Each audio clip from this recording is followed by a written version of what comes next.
प्रिय विद्यार्थियों, आज हम कक्षा 12 की सृजन पुस्तिका में जो दूसरे कवि हैं गोस्वामी तुलसीदास जी, उनका जीवन परिचय, साहित्यिक परिचय और उनके द्वारा जो 7 दोहे शामिल किए गए हैं उनका सरल अर्थ और उसमें बनने वाले प्रश्न और उत्तर के बारे में जानकारी प्राप्त करेंगे। गोस्वामी तुलसीदास जी का जन्म सन 1532 ईस्वी में हुआ था और इनका देवलोक गमन यानी निधन सन 1623 ईस्वी में हुआ। इनका जन्म उत्तर प्रदेश के बांदा जिले के राजापुर गांव में हुआ था। इनका बचपन अत्यंत कठिनाइयों में बीता और इन्होंने गुरु नरहरियानंद, जिन्हें नरहरिदास भी कहते हैं, वह शेष सनातन से शिक्षा पाई। वे अपनी पत्नी, जिनका नाम रत्नावली था, से अति स्नेह रखते थे। एक दिन रत्नावली द्वारा उत्प्रेरित किए जाने पर इनके हृदय में राम प्रेम जागृत हो गया।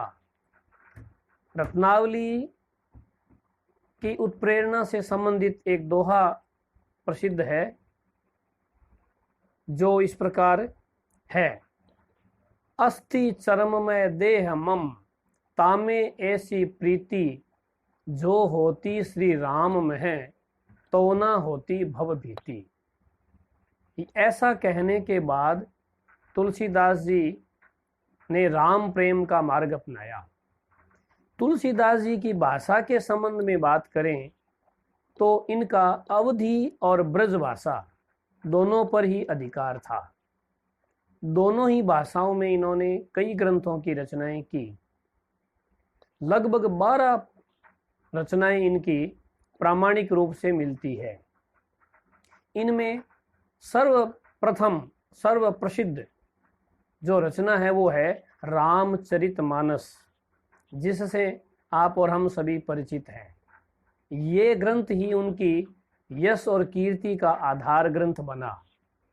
अन्य प्रसिद्ध ग्रंथों में विनय पत्रिका, कवितावली, दोहावली, गीतावली, कृष्ण गीतावली, बरवे रामायण, रामलला नहछु, वैराग्य संदीपनी, हनुमान बाहुक, पार्वती मंगल और जानकी मंगल प्रमुख हैं।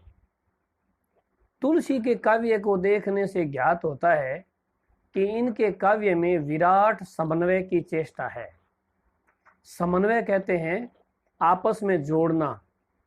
चूंकि ये भक्ति काल के कवि थे, मुगलों का शासन था, समाज पतन की ओर जा रहा था, इसलिए आपस में ही लोग लड़ रहे थे, झगड़ रहे थे, अपने अपने धर्म की विशेषता को प्रकट कर रहे थे, अपने धर्म को ही सर्वोपरि मान रहे थे। लेकिन तुलसी ने अपने काव्य में इस प्रकार की रचना की है कि समाज जुड़े, आपस में सुंदर तालमेल बने, एक दूसरे के धर्म का आदर करें। उन्होंने अपनी रचनाओं के माध्यम से एक आदर्श समाज की कल्पना दी है कि सुंदर समाज कैसे हो, कैसे व्यक्ति को जीना चाहिए, कैसे अपने धर्म को निभाना चाहिए, कैसे अपना कर्तव्य बोध रखना चाहिए।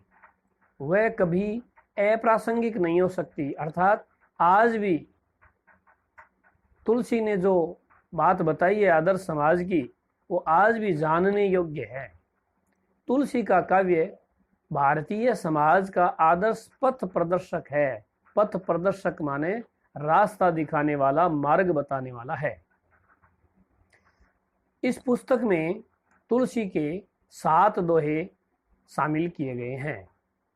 तुलसी के दोहे हमें मानवता की शिक्षा देते हैं और वो बताते हैं कि अनेक प्रकार के दुर्गुणों से दूर रहना चाहिए।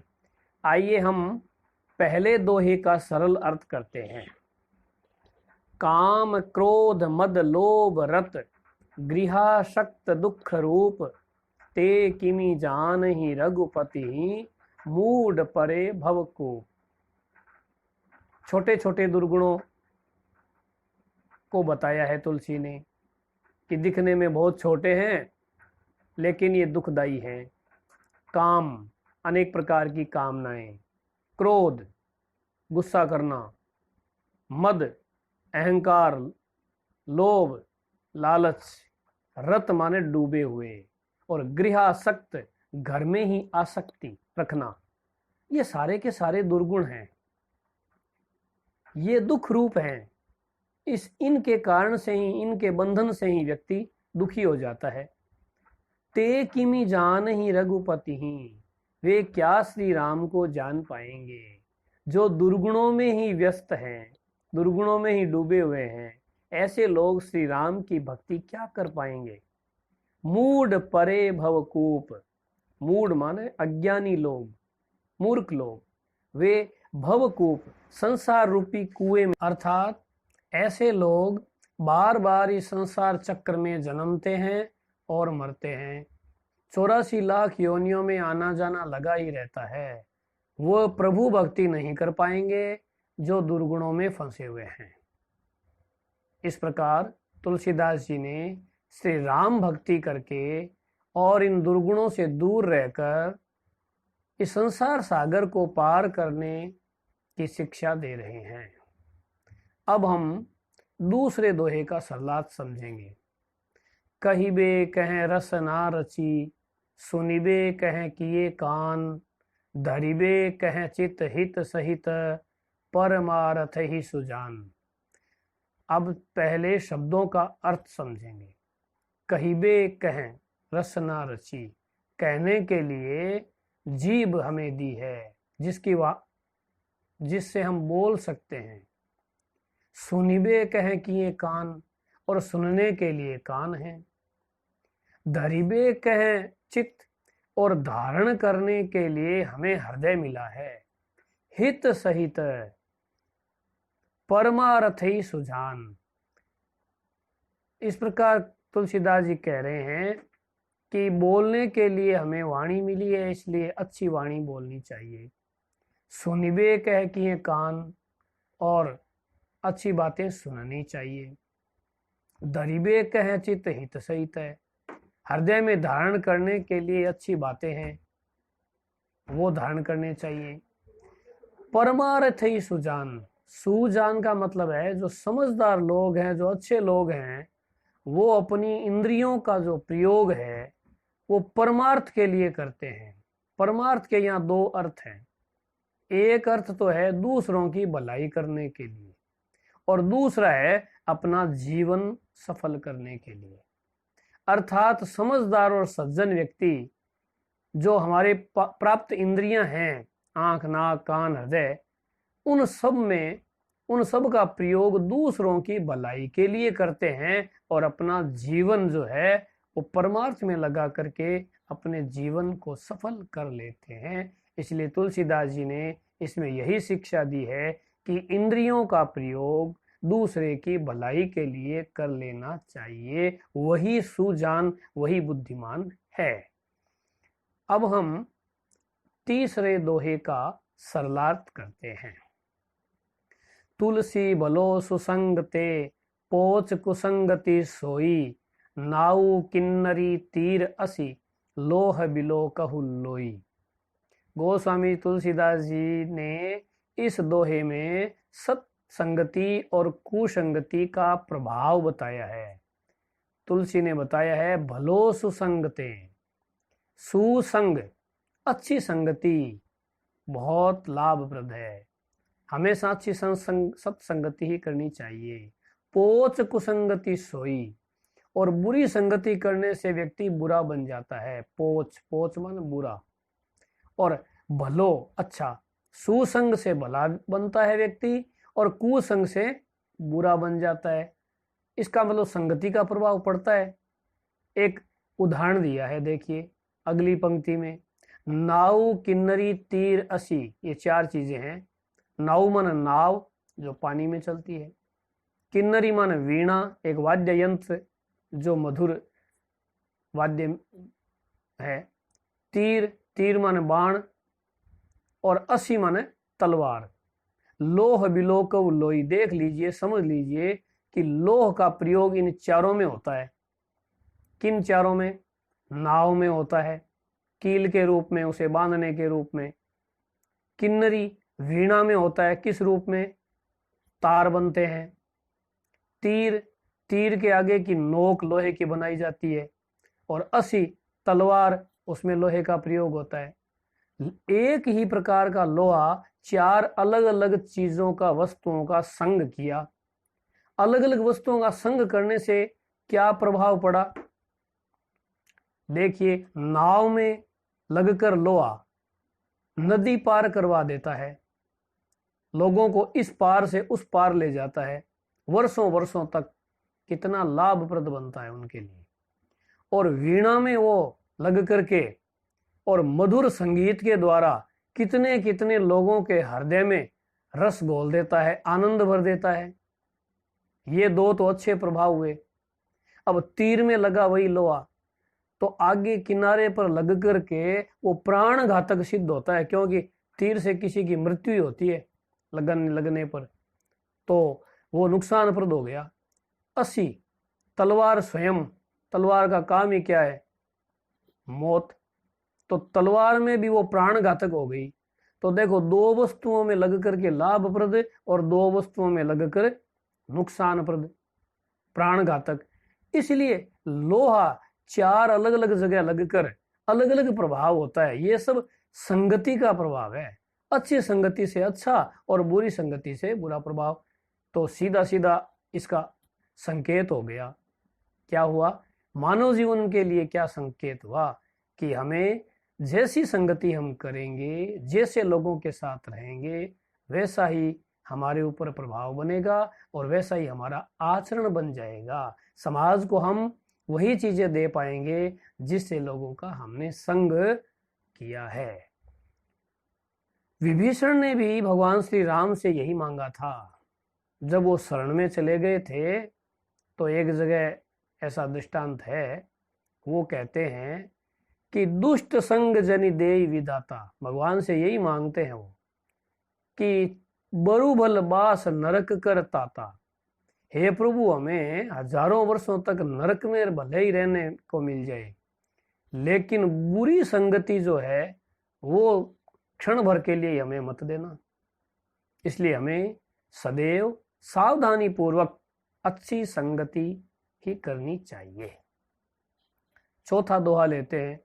राम कृपा तुलसी सुलभ, गंग सुसंग समान, जो जल परे जो जन मिले, कीजे आपु समान।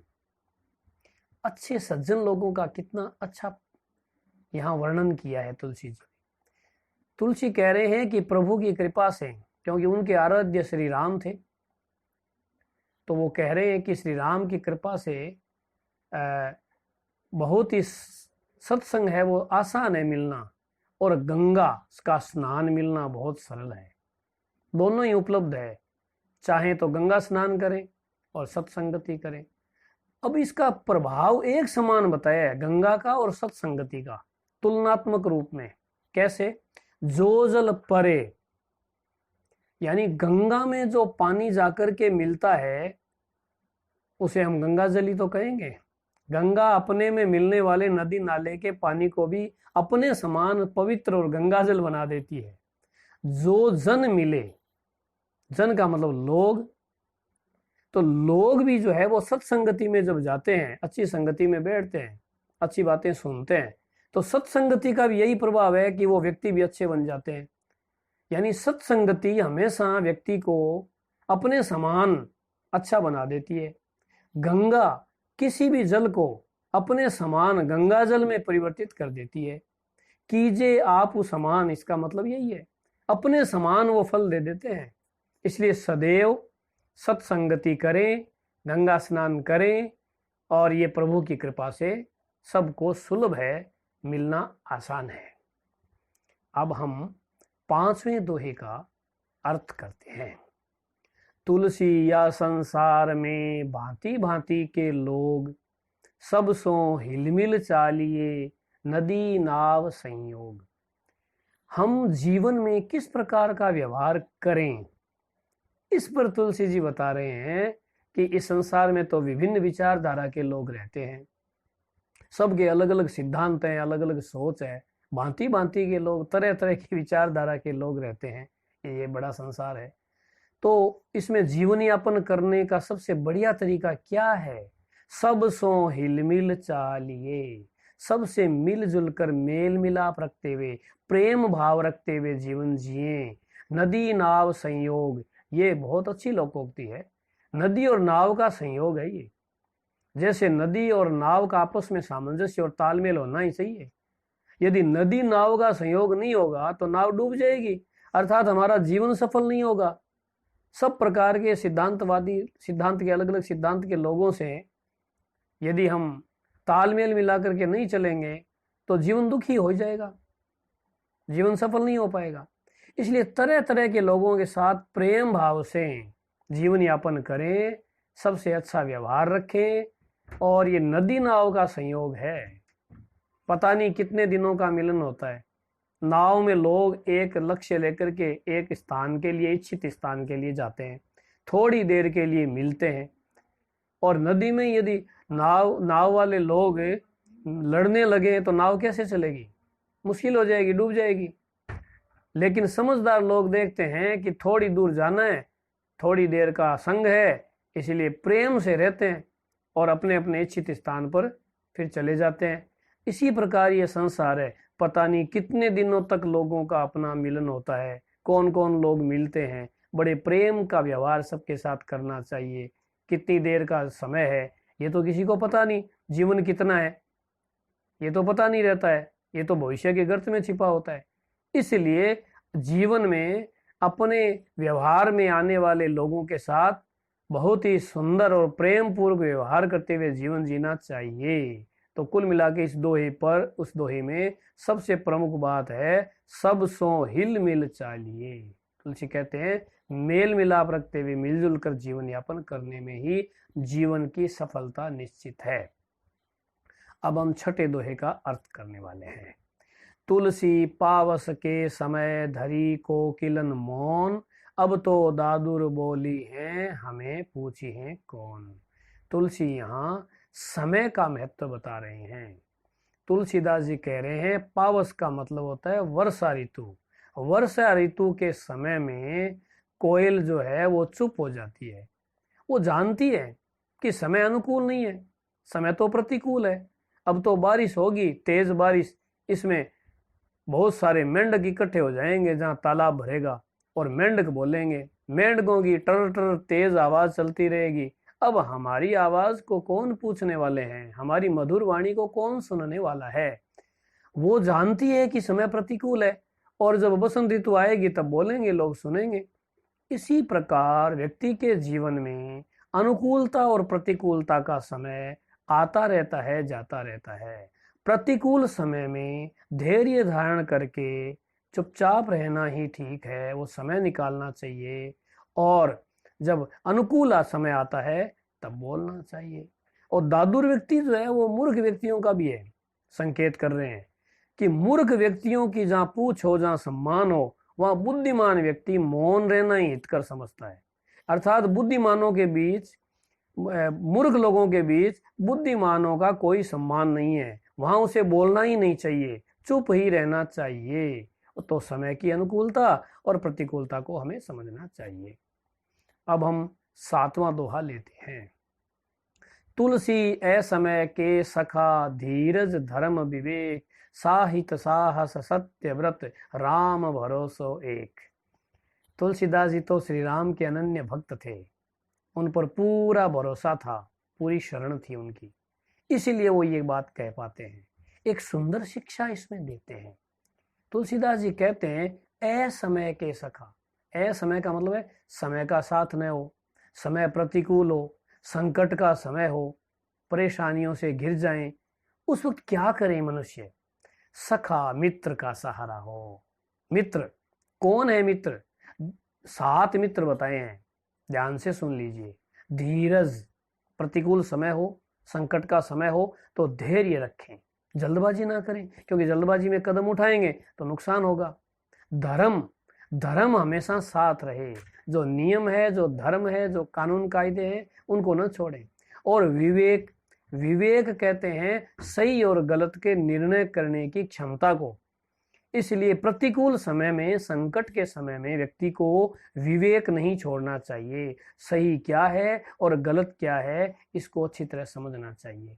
साहित्य, साहित्य का मतलब है साहित्य, अच्छी पुस्तकें पढ़नी चाहिए, विद्वान लोगों की, महान लोगों की, बड़े लोगों की, सज्जन लोगों की लिखा गया साहित्य, वो आपका सच्चा मित्र है बुरे समय का। और साहस, हिम्मत रखें, हिम्मत जरूरी है। यदि कायर हो गए, क्योंकि संकट का समय व्यक्ति को बहुत परेशान कर देता है, इसलिए साहस, हिम्मत से काम लें। और सत्य व्रत, सत्य के राह पे चलें, सत्य का नियम बनाए रखें, गलत का साथ न दें, क्योंकि बुरा समय गलत के साथ के लिए प्रेरित करता है और परेशानी बढ़ जाती है। और राम भरोसो, एक सबसे बड़ी बात, ईश्वर पर पूर्ण भरोसा रखें। ये 7 चीजें हमारा मित्र हैं, असमय के सखा हैं। नंबर 1 धीरज, नंबर 2 धर्म, नंबर 3 विवेक, नंबर 4 साहित्य, नंबर 5 साहस, नंबर 6 सत्य की राह पर चलना, और नंबर 7 श्री राम का अर्थात ईश्वर का भरोसा करना। ये सभी 7 चीजें हमारे असमय के सखा हैं, अर्थात संकट के समय हमारा साथ देने वाले हैं। अतः इन सब का सहारा लेना चाहिए,